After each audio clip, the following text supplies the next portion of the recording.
Oh, it's too late. I can't change the thumbnail now. Alright, whatever. Whatevers. Okay, so get a link, copy, go to the blog. Oh, blog. Today is Friday the 25th.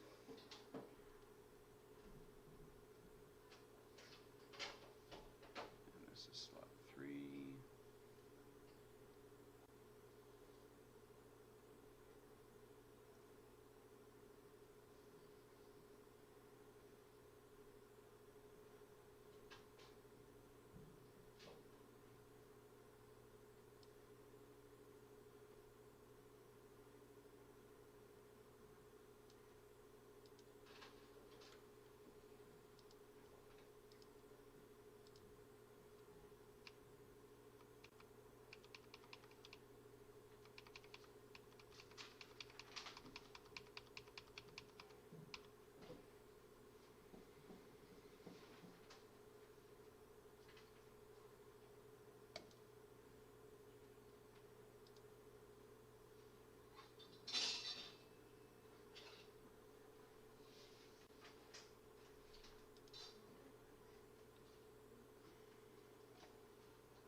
Okay, that's obviously not going to work.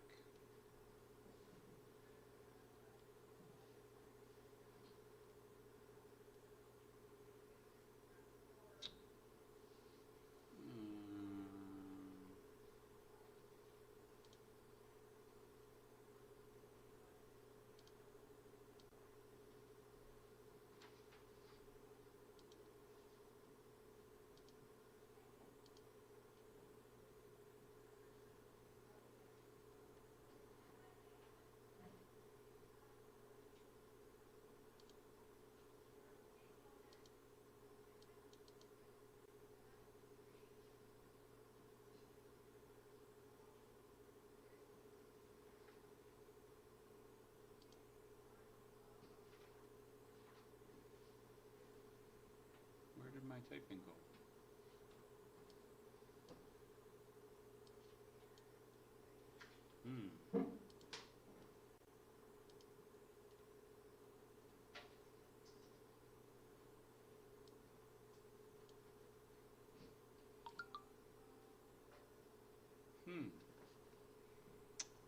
Okay, my OBS software is not working the way it is supposed to.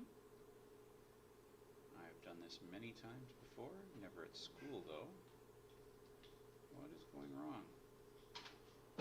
Alright, let's go to a thing here. First of all, let's get rid of the grade 11 stuff, and let's put in the grade 12 stuff.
yourself out.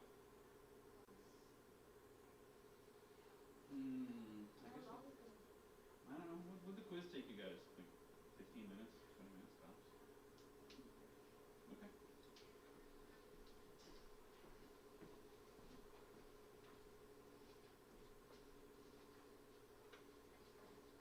It's only one page, but it's got 2 sides. There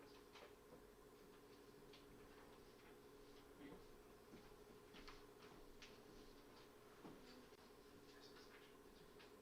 Behind people tape. Not that a couple of inches probably matters all that much. Okay, I am going to take one more stab at making this work. I am going to delete this because it's not doing what I want it to. And I'm going to add a text box. And I want the text box to say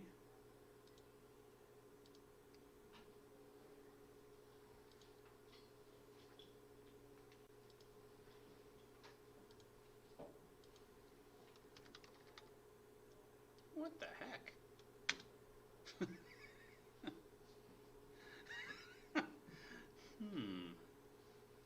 Maybe try a different font. Arial, like 10. I think it's stretching it out too soon. What do you think, sorry? I think you put it to size 10 and then it's stretching it out to show you the text. That's why it looks pixelated. Okay, alright, we'll see what happens. So hello, oops, hello.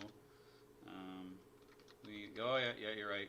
We will do some 2.1 after the class goes over the 1.3 and 1.4 practice quizzes.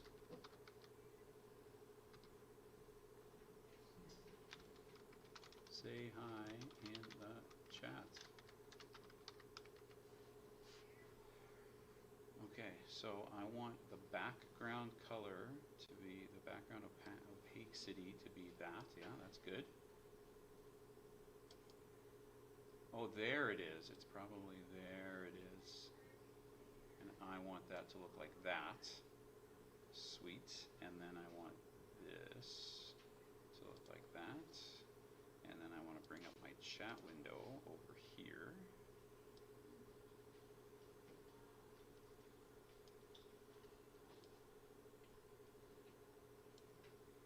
There. Now if I go and look at what this looks like on YouTube on my phone, actually I think I'm going to make this wider too. Make that full screen so I can move it over a bit and give more room for the chat window, which I can get to by going back and to the chat window like, oh, didn't like that. Oh, it doesn't. You know what? On the other camera software, you can put something on top of the full screen. This one's not letting me do that.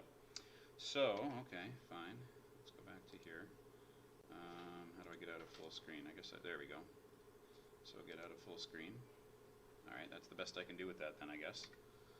Bring that up. Oh, now it's still not letting me do it. What has gone on here?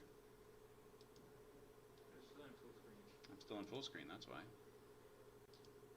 There we go, that's better. There, that's the best I can do with that, I guess. This is a little bit of dead space. I don't like that stupid wheel. That can go away. But then that closes my thing. That is unfortunate. Wheel is in the way. That's definitely a drawback to this software. This wheel is taking up valuable real estate on my screen, and I don't really want it. I wonder if there's a way to make it hide. Can I hide it?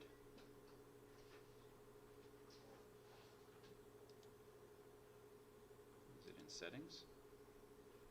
No. I'll have to look into that. I don't really want that wheel there. Okay, but anyway, like I said, if I go look at this on my phone, I should be live now.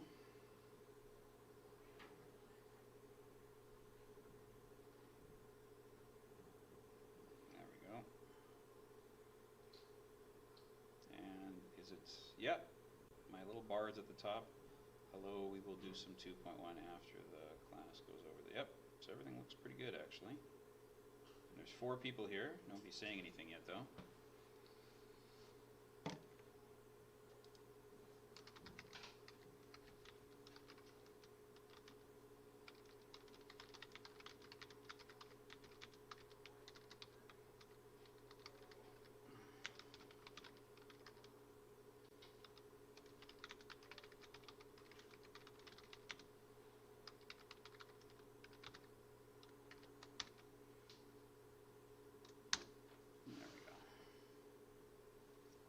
Just in case somebody has an embarrassing screen name. Don't want to give them fair warning. So again, this is just kind of a little test for me just to see that if I can make the technology work, it does what it's supposed to, just in case we get shut down. I don't know if you guys saw Prime Minister Trudeau's address there Wednesday night, but it sounds like we're heading back to where we were in spring. They're going to close restaurants and malls. So what that implies for us here at the school, I don't know. Until yesterday, like they were even talking that we might increase the number of people in the school. We might go to every other day instead of every third day. They're walking around and doing measurements, but I don't know if that's, I don't know which direction they're going to go. Flip a coin. I have no idea. So we'll see. Anyways, nobody wants to say hi in the chat. Maybe it's not working. Is anybody done both quizzes? Some of you are sitting there? Okay. If you are done both quizzes, feel free to, if you have the school's Wi-Fi going, but please don't use your data for this. But if you've got the school's Wi-Fi on your phone, just open up my blog. Oh, there we go. Hello, Eliza. Nice to see you. So we are working. So if we do get shut down, this might be what class looks like. You'll be kind of watching me do stuff on the screen and talking to me during chat. I think maybe next week I might even try a full Teams meeting while I have one class in and see if the other classes can log in. I haven't done that. I know the science guys do that a lot. Anybody have a science class where, yeah, that's it. It's all through Teams? How's it working technically? It works pretty well. Okay. I might give it a try. I've never done it. So. And I think it's pretty easy to record it and upload it to streams, so you can. Yeah. And are they using YouTube to host it, or where is the actual video being hosted? On Teams. On Teams. So Teams actually is a cloud too, so it must host data. Okay, so that means I wouldn't have to post it to YouTube. So you can just I think it's pretty simple. You how do I explain it?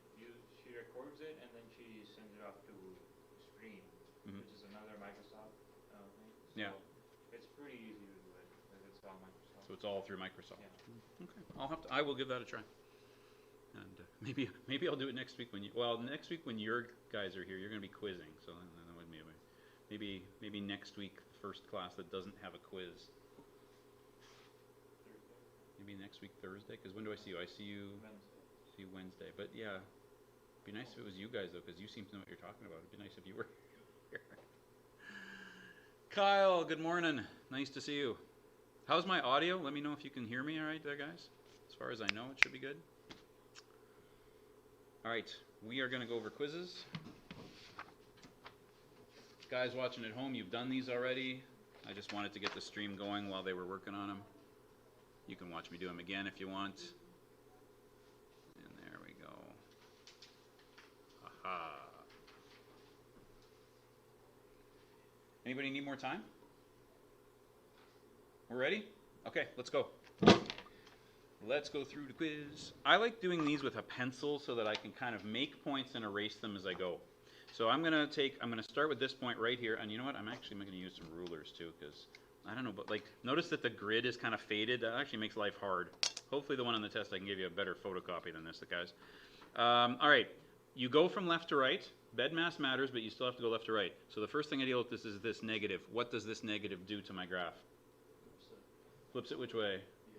The x-axis becomes a mirror. So all my y values become their opposite. So this is at positive 6. It's now going to be down at negative 6. That far over. So here I'm going to try to find a good spot here. There you go. Dot. Okay, now that's a temporary dot because that's only one move. What does this 4 do? Careful. This is the opposite rule. It divides my x's by 4. So I have an 8, which is divided by 4, is going to be a 2. And I want to be on the same height as that dot, because height doesn't change. So I want to be right there. Oh, it looks like I kind of went down a bit, doesn't it? Yeah, that's no good. I'm in the middle here. I want to be like there. Make a bigger dot. When in doubt, make a bigger dot. Okay, next, I would like to deal with this +1. What is that doing? It's moving me 1 which way? 1 to the left. So I'm at -2. Now I'm going to be at -3. So I'm at -3. -3. So there. Okay, so there's my new dot. Erase the old dot. And then finally, what does this -3 do? Moves me 3 down. So I'm along this line. And again, I'm kind of too far over. And I'm at negative, looks like I'm at -9. So there we go. So there is my dot. Finally, that's the dot that this is after 1, 2, 3, 4 moves. Now let's do this one. Same trick. We start at +2. We go down to -2, and it looks like I'm at 4 over, so I'm about there. Then I divide x values by 4. 4 becomes a 1, so now I'm there. Then I move 1 to the left, and then I move 1, 2, 3 down. I am here, in line with that here. Now, I can join those in a line. Somebody in the other class asked me, oh, shouldn't you make a dotted line because that one was a dotted line? No, you know what? They're just trying to show you that this isn't your answer. This is the original line. You want your image to be a nice solid line, so please don't draw me a dotted line when you do these. All right. Somebody in the other class also said, why didn't you start with this dot? Because it's actually the easiest dot to move. This one's way easier. How come? Because these first 2 transformations don't do anything. If you're on the x-axis, you're on the mirror, you don't move when you reflect it. What's 4 times the x value of 0 going to be? 0. Still 0. So there, the first 2 moves do nothing, but you still move 1 to the left and 1, 2, 3 down. So there's the next little zip. And then finally this point here. Step 1, it reflects in the x-axis, so it's at -4. Now it's going to be +1, +2, +3, about there, +4. Then it is going to, okay, this is the hard part. I am at x equals 2, and I have to divide that number by 4. 2 divided by 4 is a half, so I have to kind of show that I'm at a half here. So there, maybe about there. And then I have to move, oops, then I have to lose control of my pencil. Then I have to move 1 to the left, and 1, 2, 3 down. So I think there's my dot. I'm trying to make that halfway. And there's my final answer. That's a pretty tough one. I think I've told you this last time we had class, right? That when it comes to the provincial exam, 4 moves is about maximum. I don't think we ever saw a 5 transformation question on the exam. But that was 4 moves, and a couple of them were tricky. That was a tough one. Okay, label 4 points as coordinate points in the graph. You know what I'm going to do? I'm actually going to double check my answer by using mapping notation.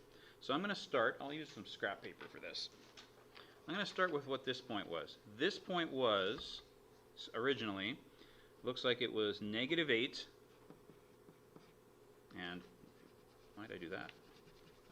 -8 comma, looks like 6, right? Okay, let me know when I'm off the screen. Let's run through all the moves for -8, 6. So step 1, reflect in the x-axis, so the y value becomes its negative. Step 2, divide the x values by 4.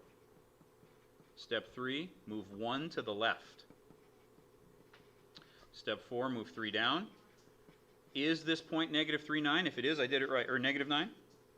If it is, I did it right, and yes, it is. Haha.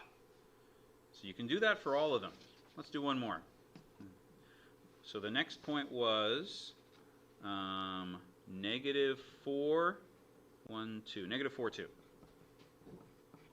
All right, let's run it through the formula. Flip the y values. Divide the x values by 4. Move 1 to the left. Move 3 down.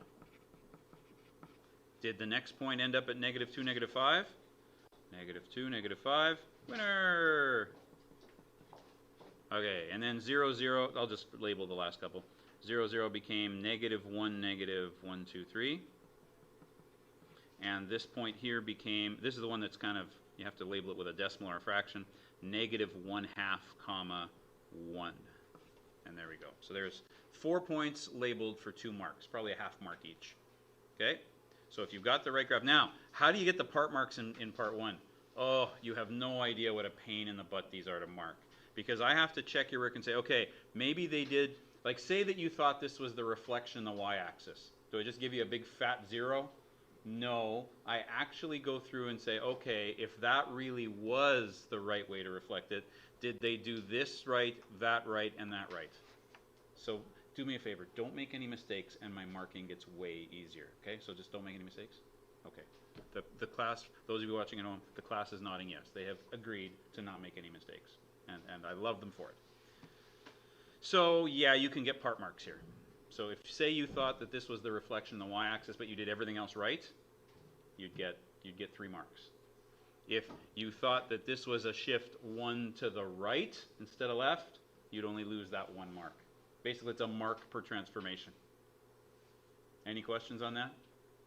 If you're looking at yours going, I don't know what I'd have got for a mark here, you could bring it up to me later and we'll take a look at it. Okay, the next part of this question is, what's the domain and range changes? Okay, the original domain of this was, I'm going to work over here because I'm going to write it in both methods. I don't really care which way you tell me domain and range. Remember, there's interval notation and set notation. I like interval notation. I'll do it first. The domain of f of x was it started at the smallest x we had was -8, and the biggest x we had was 2. So if you want to write it in set notation, it looks like that. Yes, you have to go from smallest to biggest. And you put the fancy brackets around it that I suck at drawing. Okay? So either one of those is the domain for f of x. What is the range for f of x?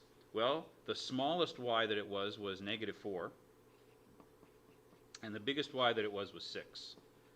And so that's between -4 and 6.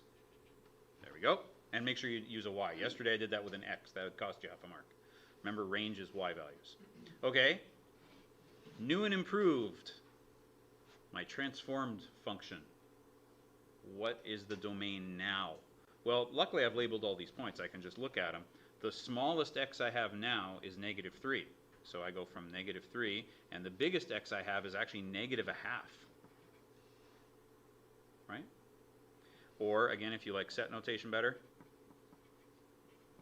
you should be able to read both. Don't care which one you would use. And for the range, oh, wait a minute, did I just do domain? -1, -2, -3.5. No, I did it, okay. Range, looks like the smallest thing I got is -9, and the highest y number I have is 1. So again, y is less than or equal to -9, but or is greater than or equal to -9, but it's less than or equal to 1. There.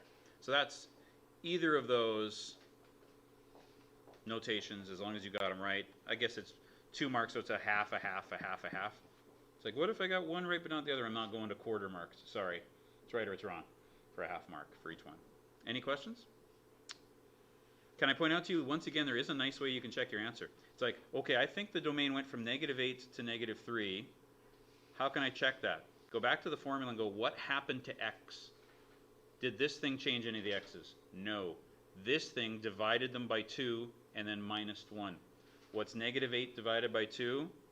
-4. Oh, sorry, and then, wait a minute. -1?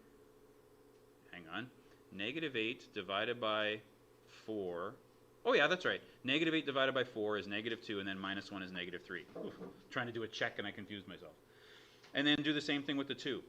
What happens to this 2? This 2 gets divided by 4, so that's a half, but then I'm -1. A half minus 1 is -1/2. Right? So you can double check all your answers using your formula if you know what you're doing. Okay? So there we go. There is 1.3. Notice of everything you did this unit, this is probably the most work, the hardest.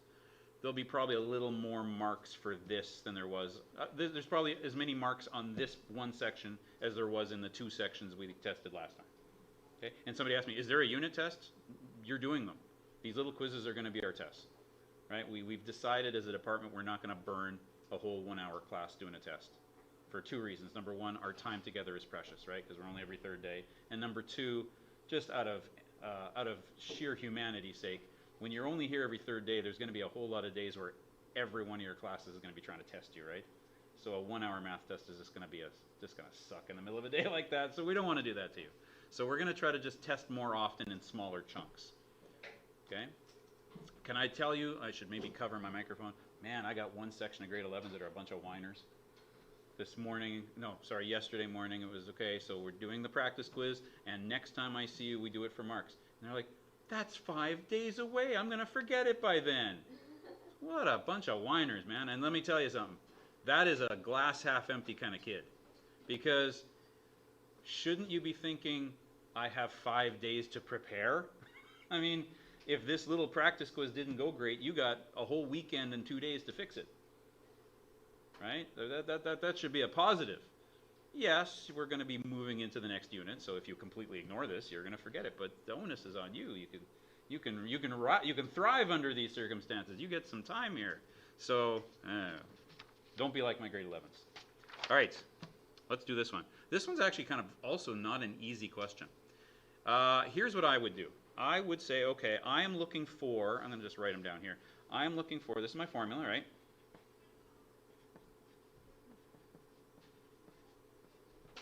Oops, that's the wrong letter.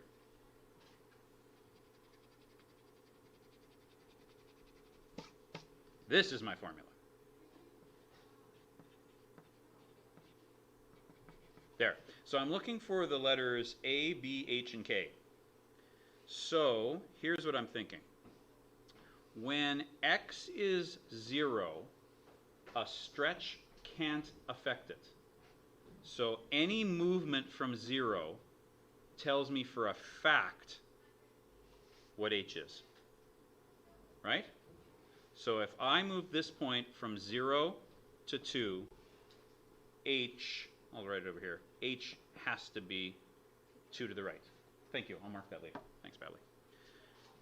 Same logic. When Y is 0, any vertical stretch, any A value, can't affect it. So any movement from this point up to where its mirror is has to be K. It moves up 1, K has to be positive 1.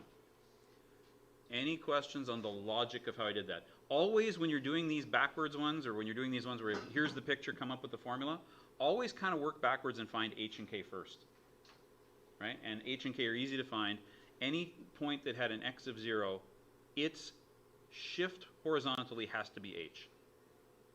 Right? Notice I can't say take this point and figure out, oh, it moved over that much, that must be H. How come? Because some of the movement of this point is due to the horizontal stretch. But this, you can't stretch a 0. You can try, but you're not going to succeed. So there, I got H and K. Now I do have to figure out the stretches. A is my vertical stretch. Here's how I would do it. From this point to this point on the original graph is a distance vertically of 2 units. To go from this point to this point on the same graph, on the image of the graph, notice it's still 2 units. What does that tell you? It didn't shift vertically. So what does that tell you about A? A is 1. But it shifted horizontally. Normally, to get from this point to this point, not normally, on the original graph, to get from this point to this point, it was a shift of 2, or a journey of 2 horizontal spaces. How far is it to get from this point to this point, which is the same 2 points but on the image? Now it's 4 places. What does that tell you about the horizontal stretch? It's a stretch by a factor of 2, but remember how opposite rule works. What does that tell you about B? divided by 2. So I would say that the B number is a half. So my answer, and I'm sorry I ignored the blank for some reason, my answer is A is 1, so I don't really need to say anything about it. You can put a 1 in front of there if you want, but you don't have to. F of a half times X minus 2 plus 1. And that's it. That would work. Let's double check that I did that right. The distance from here to here is horizontally 1, 2, and on here horizontally it's 1, 2, 3, 4. Yep. That would mean I times x's by 2, which means that the b value had to be a half. Okay. Right. That's 1.3 again. Where's 1.4? No, 1.4, where are you?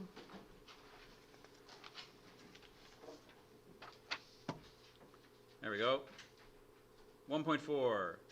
Which graph represents the inverse? Okay.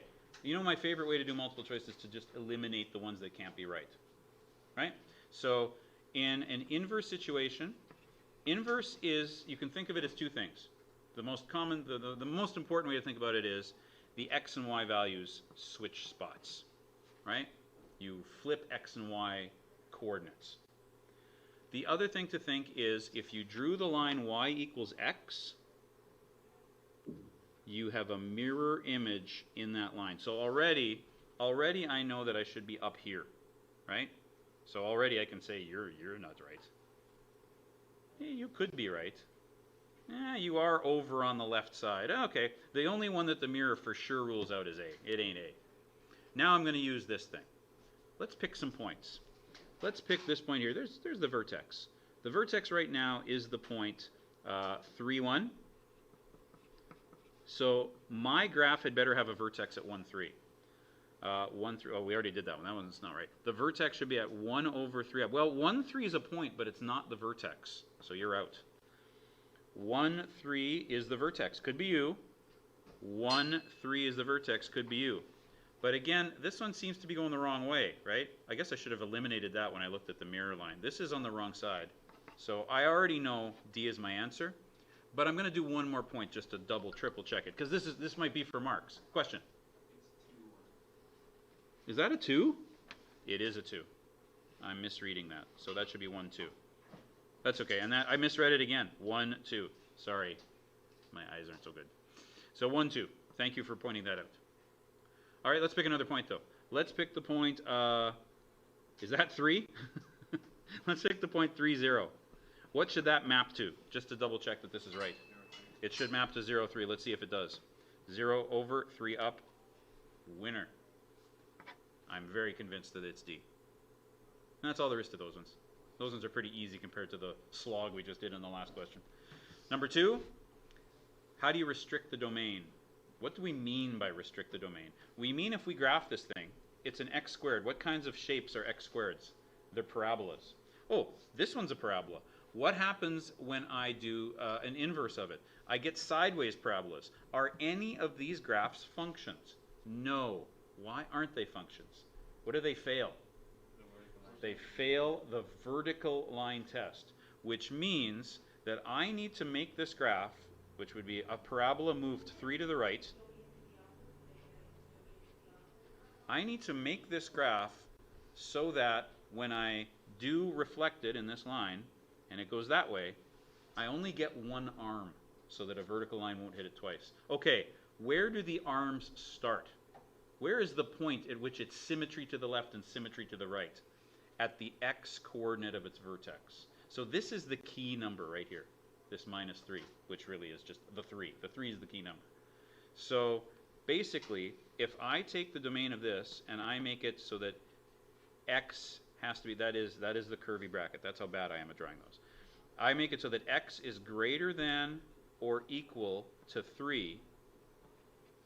Then when I drew it, I would only get this arm, which means when I do a mirror of it, I will only get that arm. Or, there's an or here. What else could I do? 3 is greater than x. Yeah, I could go the other way. I could have the left arm be the only part of the graph I look at. So I can say that I could do that the domain gets worse. The domain is less than or equal to 3, in which case I'm only graphing that arm, and my mirror would be, let's see, so that's 3, 0, so 0, 3 would be something, I don't know, something like that. And of course, I've curved that too much. It would still be going up that way. It would never make a loop. Some people think that. They think parabolas eventually will come back and make a loop on themselves. No, they're not. They're always getting, the arms are getting apart forever. Okay? So there we go. Either of those is a perfectly good answer for 1 mark. The key number is always, what's the x-coordinate of its vertex? And if you're wondering, what's the deal with the whole thinking about parabolas being inversed? That kind of leads into chapter 2. So if there is anybody still watching at home, good afternoon, person with a Chinese name. I'm assuming that's Chinese. Korean's always kind of rounder. Okay? That's what I notice about the languages. More circular. Is that true? Have I got that kind of right? So I think that's Chinese. So good afternoon, Chinese person, who is hopefully from my class. I hope we don't have strangers wandering into our YouTube room. Ooh, creep us out. Let's take a look at chapter 2. I'm not going to do much with this. We have perfectly good videos for you to watch. You don't have this book yet, do you? Sorry. I'll give that to you right now. All right. Anybody else not have this? If you forgot yours at home, I give you another one. Give me the other one back next time. Oh, it's Yibo! Hi, Yibo. You have nothing to apologize for. It's sheer laziness on my part that I haven't learned Chinese by now. And Urdu and Korean and how many languages are in this school again? Somebody counted like over 20 at one point. So anyway. Nice to see you, Yibo. Let's talk about 2.1. Let's talk about radical functions. Now again, there is a, oops, as I bang into the camera. There's a perfectly good video that you can watch without me. I don't need to do it here for this lesson. How many people have watched the 2.1 lesson already? Oh, good. Most of you. So that means you'll know what I'm talking about. That means we can go to, let's go to just example 5, just to make sure. Now, the first thing I want to point out to you, I don't remember how good a job the video does of this, is that in chapter 1, this is our formula. Let me make sure I write it down properly this time. There. Oh, see, I goofed it up. I forgot the F. There we go. Right? Please notice that this is very, very similar, right? This is almost the same thing if you really want to think about it. The A was my vertical stretch. That's what this is. My B was my horizontal stretch. That's what that is. My H is horizontal shift, so is that. My K is my vertical shift, so is that. So in the grand scheme of things, this formula is really that one, except that I know specifically the function is the square root function. And it's like, well, why? It seems like this is the opposite of the way we usually do math. Usually we do math where we start with something specific and we generalize. Here we started with something general and now we're going to a specific. That's because these things do have kind of some quirks about them as square root graphs that you need to kind of explore. So actually, I think now that I think about it, I might just do example 4 and 5. So let's take a look at example 4 first.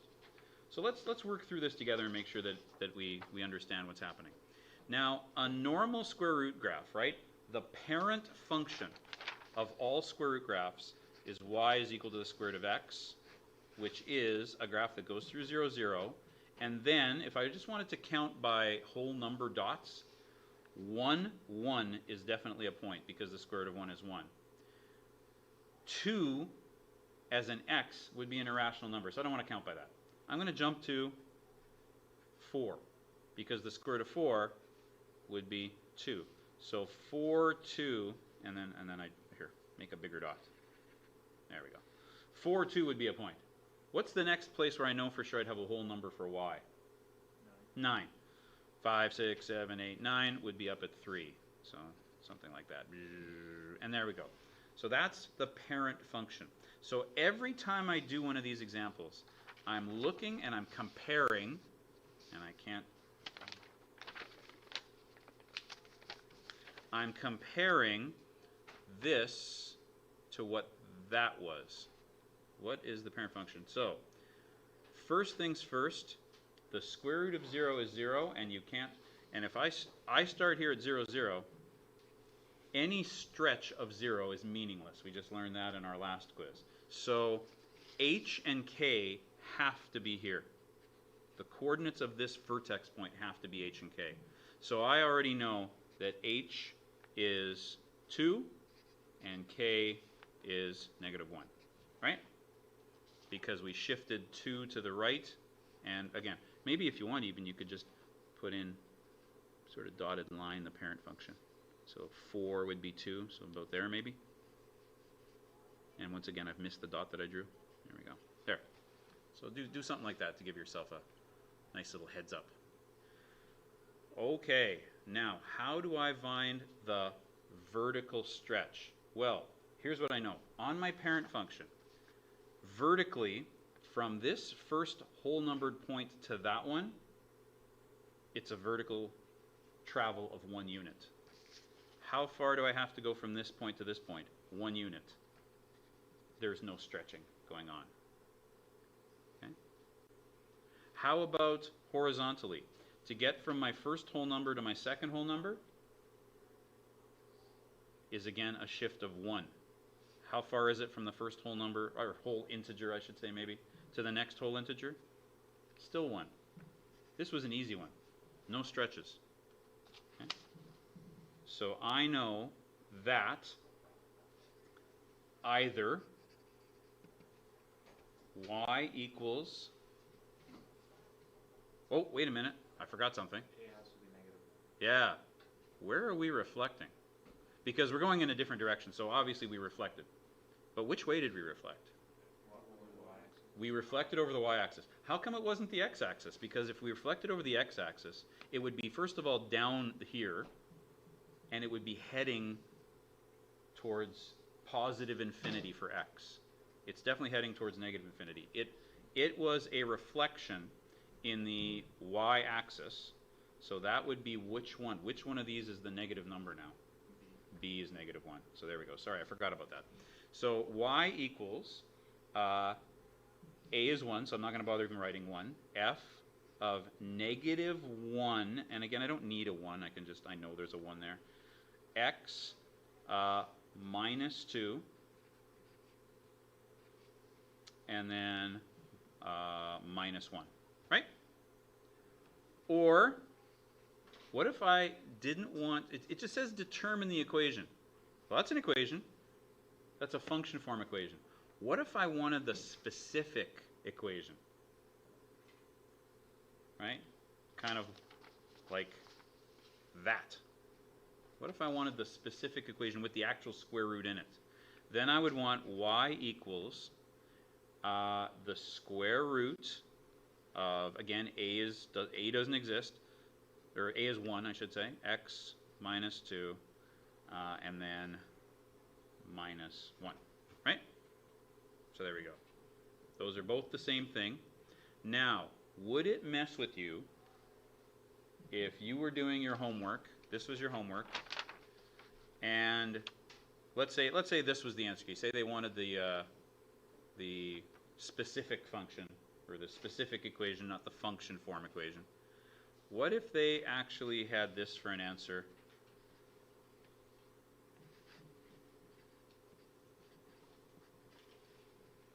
Oh, there. Do you get that that's the same answer? What have they done?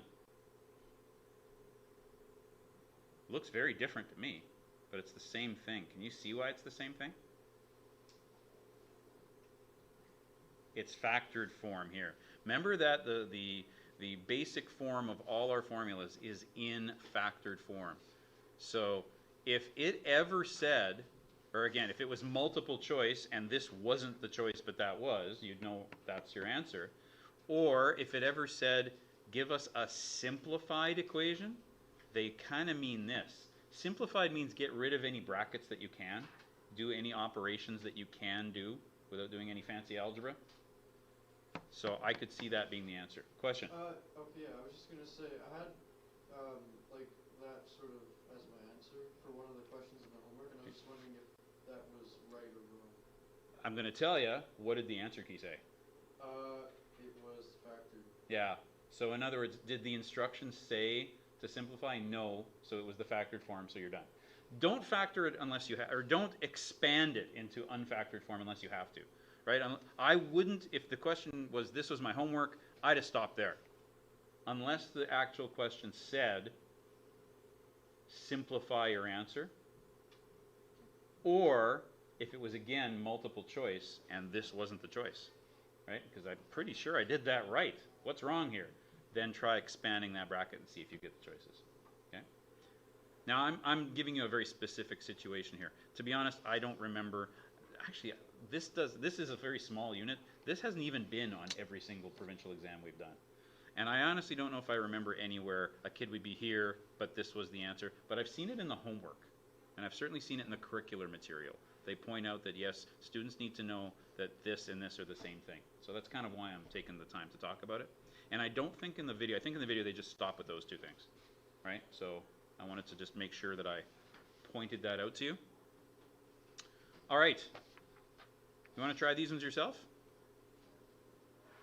We had to. Oh, that's right. You actually already did these as notes. Okay, so never mind. You've already done these. Okay, then you know what? I think maybe what we'll do is we'll just let you guys have some time to try 2.1. If people are stuck on, I'll leave the stream open. If there's anybody at home who actually has any questions that's like, I'm trying to do this 2.1 homework and I'm stuck, just pop into the chat and tell me what question you want to talk about. When it says sketch the graph, I don't know if you noticed my beautiful sketch I had going on here. Check it out, where I had to make the dots so big that you could see it from space because I was drawing such a bad line. You'll notice that when it says sketch, I don't really need anything too fancy. Having said that, it's really nice to do these on graph paper if you have it, because it's just easier to organize and count on graph paper. So if you have graph paper, it's not a bad idea to do number 3 on graph paper. If you don't, see if you can do better than that, but don't try too hard. Lynn? Yep. Sure. So we got some guys here who have already started the homework. Let's do 4D. Ready? Okay, I'm going to just do 4D right under here. I've got some space. What was your question? Yeah, go ahead. Okay, so 4D. The vertex. Again, I'm going to draw my parent graph.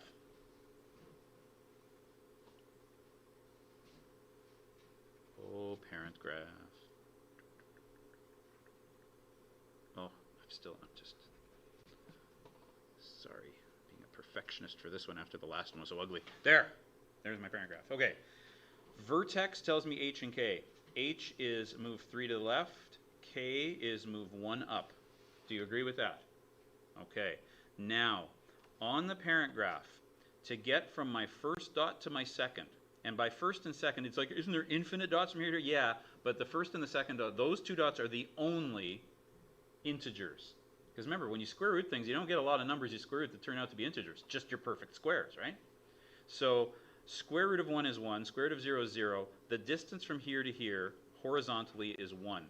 The distance from integer to integer on this graph is 1, 2, 3, 4.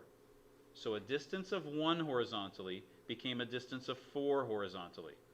So I think my B number is 1/4, right? The number I would times x by. Man, I'm getting a lot of blank stares in the room. This is people who haven't tried this for themselves yet, right? Okay, so feel free to tune me out and just try. If you're still up at number 1, go back, okay? But for the guys who have tried this, do you agree with what I'm saying? Now, is there a vertical stretch? I don't think so, because again, vertically, it takes 1 unit to go from integer to integer. Vertically, it takes 1 unit to get from integer to integer. I'm good. I think this is y equals a is 1, the square root of 1/4 x plus 3, because remember it's minus 3, plus 1. Now, here's some daring do for you. Is that the answer key's answer? Is the answer key's answer this?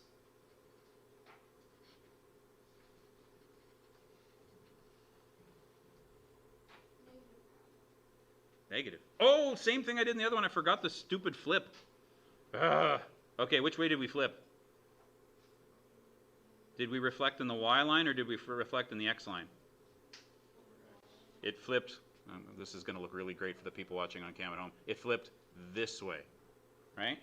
So it reflected in the x-axis, which puts a negative out here. There we go. So sorry, a is actually -1. There is an a. It's a -1. My bad. Forgot about that. I was so busy worrying about this. Is this what they say for the answer? Can I point out to you that that and that are the same thing? We're going to go back. We're going to go back. Lynn, we're going back to grade 10. Close your eyes and pretend everything's okay and it's 2018 and we're in grade 10 and life is good. And I asked you to simplify that. What would you do? Multiply it by some. No, that would be when you're trying to rationalize a denominator. I just want to simplify that. 25 times. Yeah. To a mathematician, that's not the simplest way to write that number. This is. How did we get that? We realized that this has a perfect square of 25 in it, right? So, looking at this, a quarter is a perfect square. So, x plus 3 isn't. At least I don't know that it is. So, this part of the number can come out of the radical. Now, if I was giving this to you on a test and you left your answer like that, I would totally mark that right. But once again, what if it was multiple choice and you got that answer and it's like, I don't see that answer. But that answer's there. Yeah. Curses. Curses them and their tyranny. Their villainy. Okay. Did you actually have this answer, Lynn? The one above my finger there? I thought I wrote down that it had a reflection on the x-axis and it went up 1 and went up 3, but I didn't get You didn't get the stretch. So do you see how I'm getting the stretch? It's a count from integer point to integer point. So to get from, on the parent graph, on a regular y equals just good old square root of x, no other transformations, it takes one horizontal unit to get to the next integer. But on this graph, it takes 1, 2, 3, 4 horizontal units. So my x numbers got times by 4, which is the same thing as the b number being a quarter because of opposite rule. Okay, and I don't know, I call it opposite rule because that's the way my head works. I am fully aware that multiplying by a reciprocal is not truly the opposite, but okay, it's opposite enough to me. Semantics. All right, anything else in 2.1 that you've tried and it's not working out? That's about as hard as it gets. I don't think on a test I'd give you one that's any uglier than that. And like I said, unless I was giving you a multiple choice and trying to mess with you, I'm perfectly happy with that first answer. That's a good one. Okay? All right, I think I'll turn off the stream. And